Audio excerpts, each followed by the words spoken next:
બાકી તો બાત હી કુછ ઓર હે. અને પછી ત્યારે આપણે નાના હોય એટલે કંઈ આ બધો રસ ન હોય. આપણને હું ક્યારે સરાવે અને ક્યારે પડી પ્રસાદ લેતા હતા ને એનું આ પરિણામ છે. વ્રજની રજ અડતી હતી ને એનું પરિણામ છે. વ્રજના વૃક્ષોની વનરાયનું જે લલિત વ્રજ દેશ ગિરિરાજ રાજે ત્રિવિધ વાયુ સંચરે, આ એનું પરિણામ છે. અત્યારે યમુના પાન કરાવતા હતા ને એનું પરિણામ છે. અત્યારે ગિરિરાજ બાવાની પરિક્રમા કરીને તળેટીમાં લોઢતા પોટતા હતા ને એનું પરિણામ છે. ત્યારે મહાત્મા નહોતું ખબર, પણ ઝેર તમે અજાણ્યા ખાઈ જાઓ તો તમે જવાના જ છો. અમૃત અજાણે પી લ્યો તો અમર થવાના જ છીએ. તો ત્યારે ભલે અમને મહાત્મા જ્ઞાન નહોતું, અમને વ્રજની પેલી ખબર નહોતી, પણ વ્રજને તો ખબર હતી ને કે આ જીવ મારો છે. એક હમણાંની જ વાત છે, 10 વર્ષ પહેલાંની. એક સંત મહાત્મા હતા, એની ભેગું મૃદંગ વગાડવા વાળો હતો. હવે એ સુરદાસ હતા, એટલે કે એને આંખો નહોતી. એટલે વ્રજ આવ્યું, ચાલીને બધે વિહાર કરતા. એટલે પેલા સંત મહાત્માએ કીધું કે સુરદાસ તમે અહીંયા બિરાજો, મૃદંગ વગાડો, તમને તો આંખ છે નહીં, તમને દર્શન થશે નહીં, એટલે હું દર્શન કરીને આવું. ઉઘાડા પગે બે પરિક્રમા કરે અને ચાલીને કરે, એટલે કે આવતા મને 1-1.5 કલાક થાય, તો તમારા માટે હું કાંઈ વ્યવસ્થા કરી કે ના, હું સાથે આવું છું. ખાલી તમે આવો છો ને તમને દર્શન થવાના છે. તમે મૃદંગ વગાડો, એ કે ત્યાં વગાડીશ, એ કે ત્યાં ઊભા નહીં રહેવા દે કોઈ, એ કે ના મારે આવું છે. સંત માતા એમ કીધું ખોટું તમે રવા દો ગીરદીમાં, કે નહીં હું તો આવીશ. શું કરશો, આવી દર્શન તો થશે ને. ત્યાં જવાબ સરસ આપ્યો સંત મહાત્મા, હું ઠાકોરજીને નહીં જોઈ શકું, ઠાકોરજી તો મને જોઈ શકશે ને. અને જો મારા અંતચક્ષુ બરાબર હશે તો જેવા દર્શન તમને થયા એવા મન થશે. સંત મહાત્મા કે આજ તો પરીક્ષા કરી લઈએ. આવ્યા મૃદંગ લઈને. હવે ગીરદી તો અત્યારે છે એટલી ન હોય, પણ હતી. એટલે પૂજારીએ એના હાથમાં મૃદંગ જોયું, અને સુરદાસ હતા, ખબર પડી જતા હતા, 2 આંખમાં ખાડા જ હતા. હવે સાંજનો સમય હતો. બિહાગ કરો બિહાગ. ઓલાએ તો જે તાલ આપ્યા, જેટલા હતા બધા ઝૂમવા માંડ્યા, નાચવા માંડ્યા, ગાવા માંડ્યા અને તન્મય થઈ ગયા. પૂજારીજી ઓલી માળાજી આમ ફેંકે ને તો મૃદંગ ઉપર પડી. મૃદંગને ઢાંકીને રાખતા હતા. આ મૃદંગ છે કોણ, એ કે એને ખુલ્લો ન રખાય, એને લીલા જ, પછી કોઈ વાર કહીશ. પછી પૂજારીજીએ કીધું પ્રસાદ લઈને જાઓ, લીધો. પછી સંત મહાત્મા કે વાહ ભાઈ વાહ, બહુ. એ કે બોલો થયા દર્શન તમને? એ કે હા થયા ને. એ કે કયો આજ કેવા વસ્ત્ર હતા, કેવા આભૂષણ હતા? તો કાંઈ તો ગુલાબી વસ્ત્ર ને એની ઝાંય પડતી હતી ને મુગટ કેવો સુંદર કિરીટ મુગટ હતો આજે તો. એ કે ને એવા જ મજાના સુંદર કર્ણ, અને ગળામાં તો વૈજંતી માળાની જેમ ચમક. એ કે ખરેખર સુરદાસજી તમને એવા? એ કે હા, આપની કહાનીથી જો ભગવદીઓ હોય ને બીજાને મોટા કરે, અને વંચકો હોય ને પોતે મોટા થાય. આ 2 વચન ફેર. ભગવદીઓ બીજાને મોટા કરે, અને વંચકો હોય ને પોતાને મોટા કરે. મેં એવા ભગવદી જોયા છે જેને પોતાનો અનુભવ થયો હોય, સાનુભવ, કે પોતાને એવી મનમાં ભાવ તો એમ કે એક વૈષ્ણવ જેણે મને આવું કીધું હતું, એટલે એની મહત્તા ન વધે, મહત્તા ઠાકોરજીની વધે. એ ભગવતીને ઠાકોરજીને વલ્લભની મહત્તા વધારવામાં રસ, પોતાની નહીં. આપણો દેહ તો ક્ષણભંગુર છે મારા વાળા. આજે છીએ કાલ ભૂતલ પર નહીં હોય, 4 દી બધા યાદ કરશે. મારો વાલો તો ત્યારે હતો, અત્યારે છે અને કરોડો જન્મ પછી હશે. તો ભગવદી આને કહેવાય. અત્યારે તો ગમે એવા વંચક હોય ને પરમ ભગવદીય. હવે બધા સમજી ગયા છે, પછી એની વ્યાખ્યા જુદી જુદી કરવા માંડ્યા. ભગવદીય થવું મારા વાલા સહેલી વસ્તુ નથી. અને ભગવદીય હોય ને એ બહાર પોતે દેખાય નહીં, બહાર પડે નહીં. એને પોતાના વખાણ કરાવવામાં રસ ન હોય. અત્યારે તો એવા વંચકો જેને પોતાની વાહવા થાય, પોતાને બધા માન આપે, પોતે જાય એટલે એને ખુરશી ખાલી કરી દે. આ ભગવદીય નથી મારા વાલા. બોલો વલ્લભાધીશ. હરિરાય વાંગ મુક્તાવલી.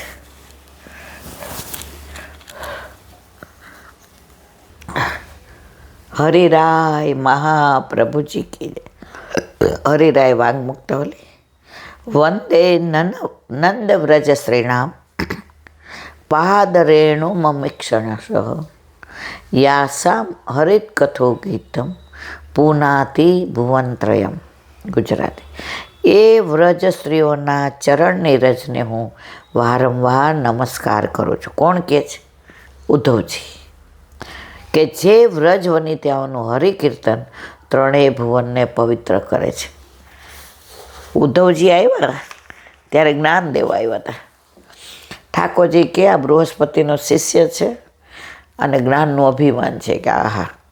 ઠાકોરજી કે ને ઉદ્ધવ વ્રજ મોહે બિસરત નાહી. તો કે હું આ બધી વ્રજની ગોવાણીઓ ભરવાડનો, આ બધી કે આ દૂધ વેચવા, ઠાકોરજીને શું આ બધા યાદ આવતા હશે કે એ ગાયો ને ગોવાળ ને બધું. ઠાકોરજી કે ઓહો, આને હું ઉપદેશ આપીશ અસર નહીં થાય, પણ મારી ગોપીઓ પાસે જશે ને એના જ્ઞાનનો ઢોલ વાગી જશે અને ઊધો સુધો હો જશે. 6 મહિના કહેતા હતા, સાંજે તો પ્રભુ આવી જાય. ઠાકોર કે જ્યાં પછી ખબર પડશે. ગોપીઓનો સંગ એવો લાગ્યો કે છેલ્લે જ્ઞાન હારું ગયું. જ્ઞાન બજાવે ધૂળડૂબ ઢોલી ડુગડુગી અને ઊધો હો ગયો સુધો. છેલ્લે એટલા બધા ઓતપ્રોત થઈ ગયા. આવ્યા ત્યારે કૃષ્ણ કૃષ્ણ કરતા હતા, ગયા ત્યારે રાધા રાધા ગોપી ગોપી કરતા ગયા. આ પ્રભુને અહીં આવવાની જરૂર શું હતી? આવું વ્રત છોડાય? અડધા દિવસ માટે ગયા હતા અને 6 મહિના રોકાણા અને છેલ્લે કહે છે વ્રજમાં વાસ આપવો મારું સામર્થ્ય નથી કે મને કોઈ વ્રજમાં વાસ આપે, પણ પ્રભુ એટલી કૃપા તો કરજો કે મને કોઈ ગુલમલતા બનાવે, કે ગોપીઓ જાતી આવતી હોય ને, હું ઝાડ બનું ને કદમ, તો એમની ચરણરજ મારા ઉપર ના પડે, પણ હું ગુલમલતા નાના નાના છોડ બનું ને તો ગોપીઓ આવતી જાતી હોય અને મનમાં સતત આપનું નામ હોય અને એમના ચરણની રજ મારા ઉપર પડે, મારો બેડો પાર થઈ જાય. તથા શ્રી કૃષ્ણ સ્વયં ગોપિયાઓ કે લીએ આજ્ઞા કરે. તેમાં શ્રી કૃષ્ણ પોતે ગોપીઓ માટે આજ્ઞા કરે છે એ કાલે. બોલો વલ્લભા. ભક્તિ પોષણ દયારામભાઈના ચંદ્રાવલા 12મું ચંદ્રાવલું ચાલે છે. એમાં 9 ધા ભક્તિ, શ્રવણને, કીર્તનને, સ્મરણને, સખ્યને, દાસને, અર્ચનને, વંદનને, આત્મનિવેદન અને છેલ્લી આવી પ્રેમ લક્ષણા ભક્તિ, જે મારા વલ્લભે આપે છે. આ 9 તો ભાગવત પ્રમાણે ખરી જ, પણ મારા વૈષ્ણવ માટે 10મી પ્રેમ લક્ષણા પણ. 4 યુગ, સતયુગ, ત્રેતાયુગ, દ્વાપર યુગ અને કળયુગ. 5મો મારો વૈષ્ણવ યુગ. એમાં 10મી પ્રેમ લક્ષણા ભક્તિ. હવે આગળ ગઈકાલે આપણે થોડું વાંચ્યું હતું. ગોપીજનોને ઘેર બાળક કૃષ્ણ રમતા રમતા જાય, સામેથી માખણ માગે. ગોપી કહે લાલા થોડું નાચો તો માખણ આપું, અને તાજી છાશ પણ ધુંગારીને મસાલા નાખીને આપીશ. જોજો, લૂણ મરી વગેરેથી બહુ જ સ્વાદિષ્ટ લાગશે. જો પીવી હોય તો પહેલાં નાચી બતાવો, છછિયા પર છાછ વે નાચ નચાવે. રસખાનજીનો. આખી દુનિયાનો માલિક, ત્રિલોકનો નાથ, બ્રહ્માંડનો નાથ. વ્રજમાં ગોપીઓ, વ્રજભક્તો, વ્રજવાસીઓ, સખાઓ હાવ અબૂધ બાળકની જેમ રહીએ. એનો બહુ આનંદ આવે છે કે હા માં આવી, સખા આવા, સખી આવી, વ્રજભક્તો આવા, મારી ગાય, મારા બચરા. ગોપીઓને ઘરે જાય, આ તાજું માખણ આપને થોડું, ચલો હું કહું એમ નાચો. ઠાકોરજી નાચે. ગોપી કે લાલા तेरी आँख कहाँ है?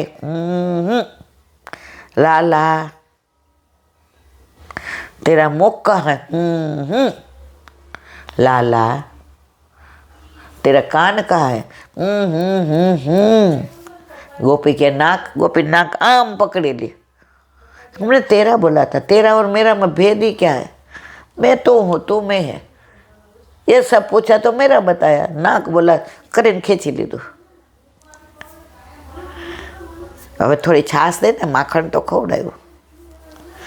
ગોપીઓ કે એમ નહીં, પહેલાં હું આ બાજો પાટલો મૂકું ને એના ઉપર થઈ થઈ નાય.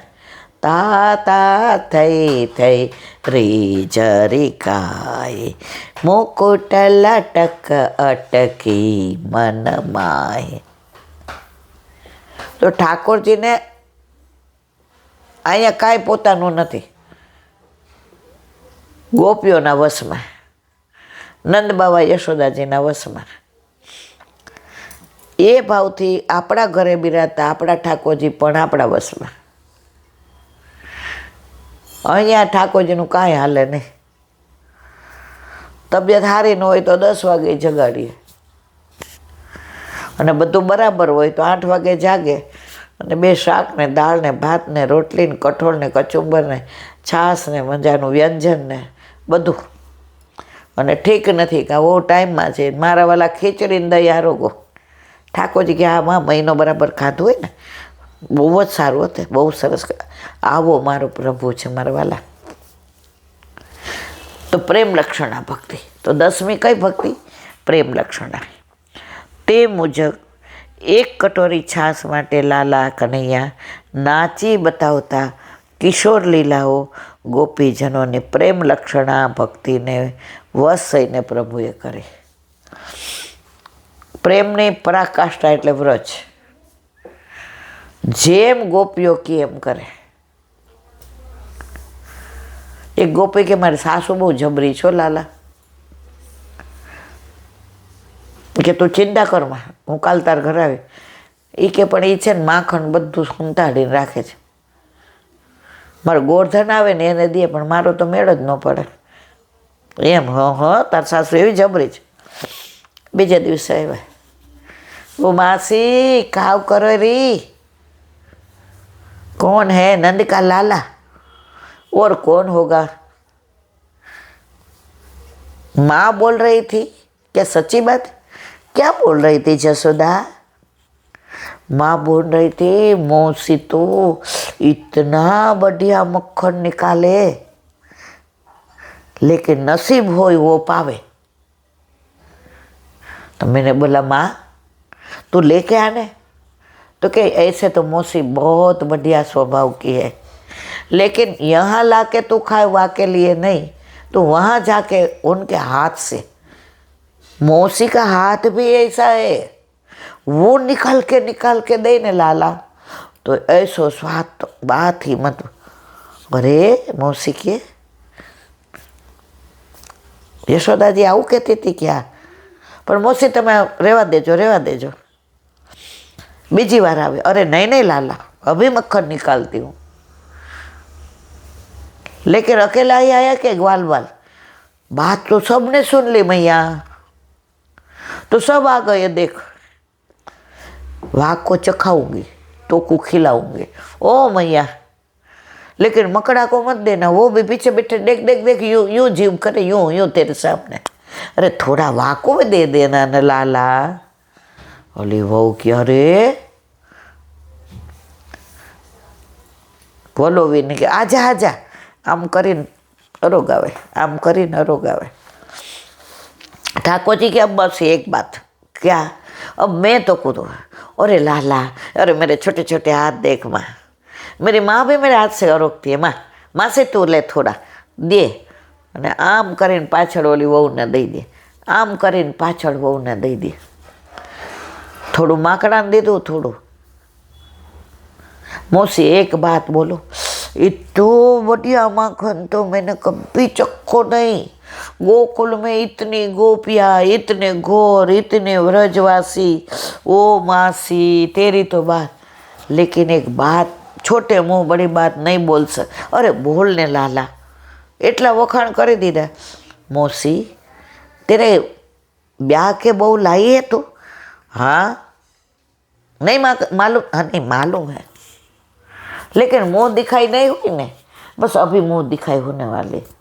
अब देख तू भोली है, अब ये सब काम मत करनो, बहू के पास करवानो। फिर वो खाए, थोड़ा खाएगी तो करेगी तो सही ने। हाँ लाला